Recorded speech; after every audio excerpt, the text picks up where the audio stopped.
Bon dia, and it is a good day. I think the whole room, the whole concept of TED itself is steeped in the notion that change is imminent, that change is compulsory, that we all have to change. The only constant is change. I'm a change agent. So what is this change?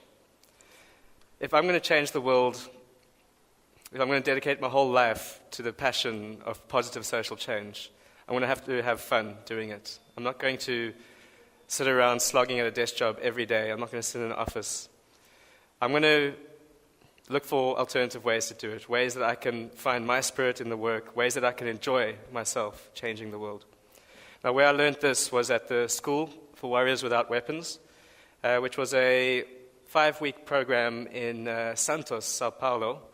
There we are, the 70 Warriors Without Weapons, Guerreiros Sem Armas, who came together from all around the world, selected through various applications, and with one single need, to go to Brazil to learn this methodology that's been developed by the Instituto ELOS over the last 10 years.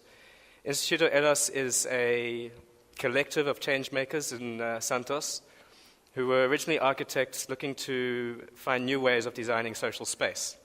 So they've discovered in their work that listening, trust, community, cooperation, those are the cornerstones of designing social space. What I mean by social space is not architecturally the great Ratunga Junction where we find ourselves.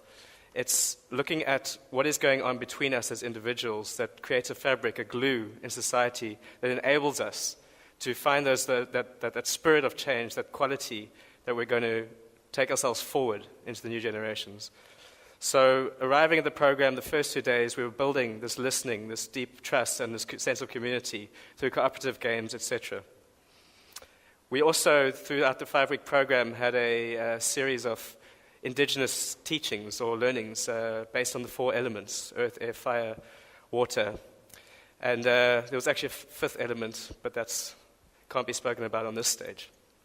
So there we are, getting involved in different deeper processes to create personal reflection and learning throughout this intensive 5-week program, sleeping pretty much 6 hours a day. The rest of it was all involved in the process. So it comes with a 7-step methodology known as the ELOS methodology or Oasis game. Those are the steps: the gaze, affection, the dream, care, miracle, celebration, re-evolution. So they each have their own specific qualities and processes within. There's our first team, or the first team I was involved in. 22 young of these 70 young change makers going into one specific favela, very much like Kailicha or one of these shanty towns that we'll see on the Cape Flats. So there we are, 2 days into the training, brazen, not knowing what to expect. We're going into the front lines of community. So that's what it looks like when we arrive. We're very confused. We're walking into junk heaps. We actually entered blindfolded the first time, which is part of the first step, which I'll go into a little bit, of those 7 steps of the gaze or seeing what's there. So we're surrounded by this maelstrom of activity. It's very, very similar to what you'll find on the Cape Flats, as I said. So take a walk into the community. That's where we were. We were 22 people with a little sense of a toolkit that we had been preparing over the first 2 days, a sense of trust, sense of responsibility, and thrown into this foreign circumstance. Number 1, the gaze, olhar in Portuguese.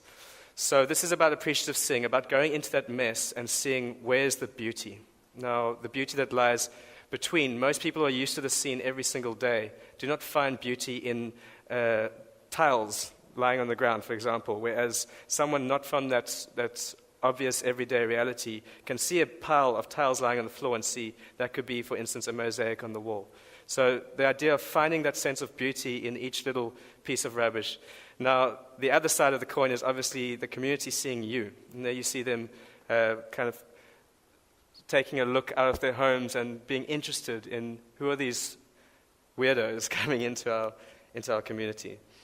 So that's step 1, where you really are looking for the beauty. Second step, affetto, affection. If the slide was correct, you'd see that's me on the one side dancing to Michael Jackson with some kids. And this is where you start meeting the community. Once you've kind of built an integrity by going into looking for the beauty, and them seeing that you're looking for the beauty somehow after the first couple of days, they suddenly start to ask questions and invite you in. This is where the affection gets built, where you start playing with the kids, where you start following what the community is up to and being involved. This involves deep conversation with different community members, really finding out what's behind the beauty of the things and the beauty of the people. Why do they have, for instance, a flower pot outside their door? Why do they have a bird cage? What is the blue paint on their door? Why did they choose blue? Really finding out just what is the beauty to them. Thirdly, sonyo, the dream. This is really about looking further than our relationships and into the heart, basically. What do you want for your life?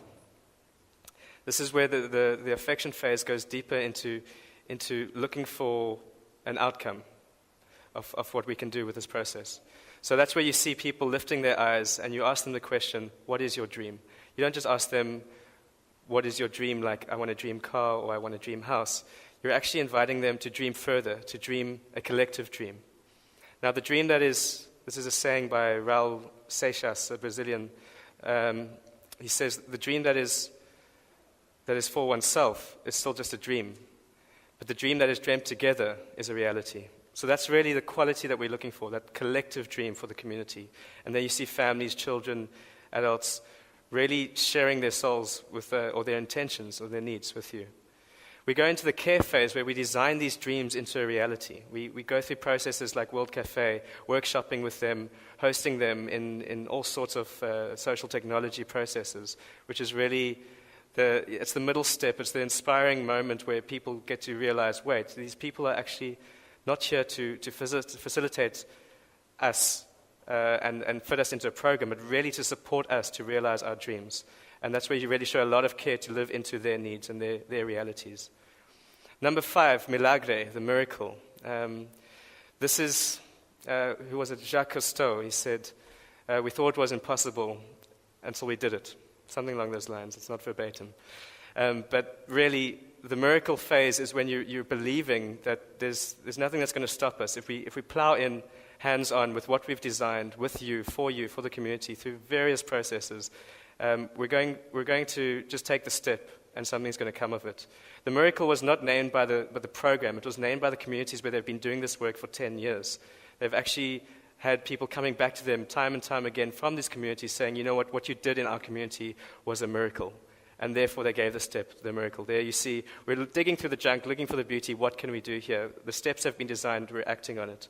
So we start digging trenches, finding shoots and plants from the nearby jungle, finding ways to just transform that physical space.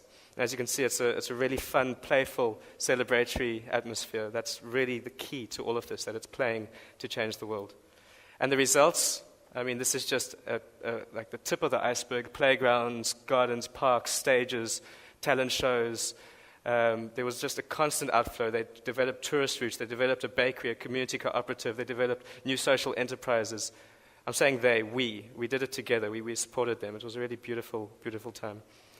The most important step, number 6, celebration. Recognize your achievements. Give congratulations where it's due. We built together. I'm still learning how to phrase this because it's actually, that's the point. It's not about going in and giving some people a way to move forward. It's finding out and then working with them.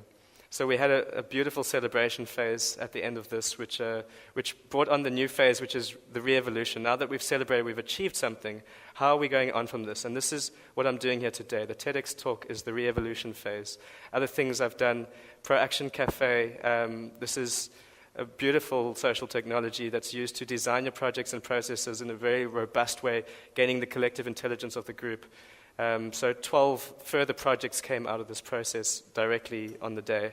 I've given talks at the Hub Cape Town, where I'm the host and manager.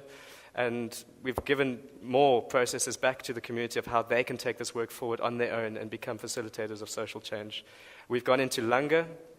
We've done some social networking exercises. And since I've been back, I'm really looking into where can it grow to from here. So I've been selected to carry this work forward in Africa. And first step will be Oasis Langa, starting June 2011, communicating with the community who have invited us, which is vital. The community is involved through participatory leadership from the start. So we welcome you, we invite you. You can find me at thehubcapetown.com, and we would like to do this work with you. If you feel the need, feel the calling, feel the passion for engaged, participatory, boosting communities through rapid and high social impact, please join me. Thank you.